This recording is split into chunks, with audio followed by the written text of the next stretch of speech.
یہ جو آ گیا مولانا صاحب کا یہ بحران کیوں ہے؟ آپ کو پتہ ہے منصور بھائی، آپ یہ بحران، یہ جو مولانا کے تحفظات ہیں، یہ پریس کانفرنس ہیں، یہ رولے، یہ جھگڑے، یہ حکومت کی چتر چلاکی ہے۔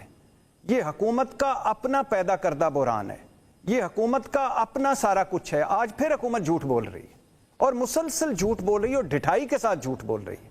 بھائی آپ کو پتہ نہیں تھا ہمارے ملک کے مسائل کیا ہیں؟ آپ کو پتہ نہیں ہے کہ ہم پہلے کیسے فیٹ اپ سے نکلے ہیں؟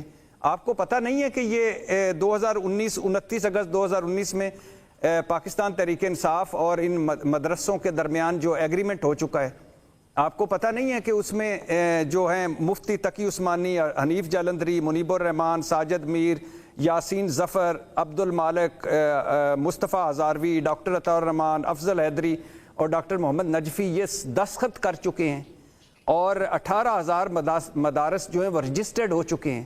تو آپ نے کیوں صرف ایک 26ویں آئینی ترمیم کے لیے ایک وہ پینڈورا باکس کھولا جو بند ہو چکا تھا؟ ٹھیک، اب آپ کو سینٹ سے منظور کرواتے ہوئے وہ علماء کے جو یہ جھوٹ بول رہی ہے حکومت، علماء کے وہ تحفظات نہیں پتہ چلے؟ قومی اسمبلی سے منظور کرواتے ہوئے نہیں پتہ چلے؟ پھر جب صدر کے پاس گیا تو آپ کو پتہ چلا کہ یہ تو لینے کے دینے پڑ جائیں گے، کیونکہ آپ نے کرنا ہی نہیں تھا، آپ کر ہی نہیں سکتے۔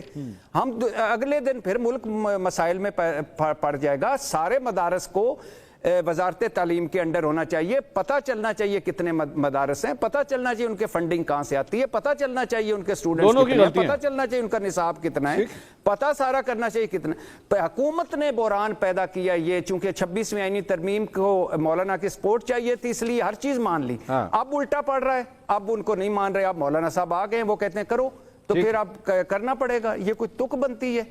یہ ہو ہی نہیں سکتا اس ملک میں، ہم جس مصیبت سے پہلے نکلے ہیں۔